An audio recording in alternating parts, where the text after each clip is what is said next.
Drugs ఇంత క్రింది స్థాయికి వెళ్లాయా అంటూ ఆశ్చర్యం వ్యక్తం చేశారు డిప్యూటీ సీఎం పవన్ కళ్యాణ్. విద్యార్థులు డ్రగ్స్ కి దూరంగా ఉండాలని సూచించారు ఆయన. తల్లిదండ్రులు బాధ్యతతో వ్యవహరించాలన్నారు. 16 ఏళ్ల వయసు వచ్చే వరకు సోషల్ మీడియా అకౌంట్స్ ఓపెన్ చేయకూడదని, దీనిపై ప్రభుత్వం చర్యలు తీసుకుంటుంది అన్నారు పవన్ కళ్యాణ్.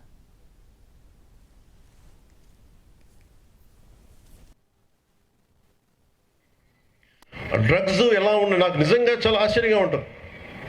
డ్రగ్స్ ఈ స్థాయికి వెళ్ళిపోయినాయా? పిల్లలకి చిన్నప్పుడు ఎప్పుడు వినేవాడిని నేను.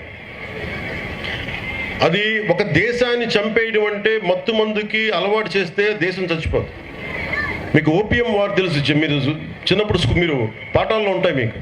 చైనా ఓపియం వార్స్ అందరికీ మత్తు మందులు అలవాటు చేస్తే వాళ్ళకి తిరగబడే శక్తి పోద్ది, ఆలోచించే శక్తి పోద్ది. అందుకని మనం ఇది ఎవరన్నా సరే ప్రణాళికతో చేస్తున్నారా, ఇది ఎవరైనా ప్రణాళికతో చేస్తున్నారా లేదంటే ఇది యాక్సిడెంట్గా జరుగుతుందో ఒకసారి దీని మీద దృష్టి పెడతాం. అలాగే సైబర్ క్రైమ్ ఒకటి ఎక్కువైపోయింది, సోషల్ మీడియాది కూడా. అది మీ బిడ్డలకు కూడా మీరు చెప్పాల్సిన తల్లిదండ్రులుగా చాలా బాధ్యతగా సోషల్ మీడియాను వాడాలి. ఈ మధ్యనే ఆస్ట్రేలియా గవర్నమెంట్ కూడా ఏం చేసిందంటే 16 ఏళ్ల వయసు ఉన్న వరకు అసలు సోషల్ మీడియా అకౌంట్స్ ఓపెన్ చేయకూడదని పెట్టారు.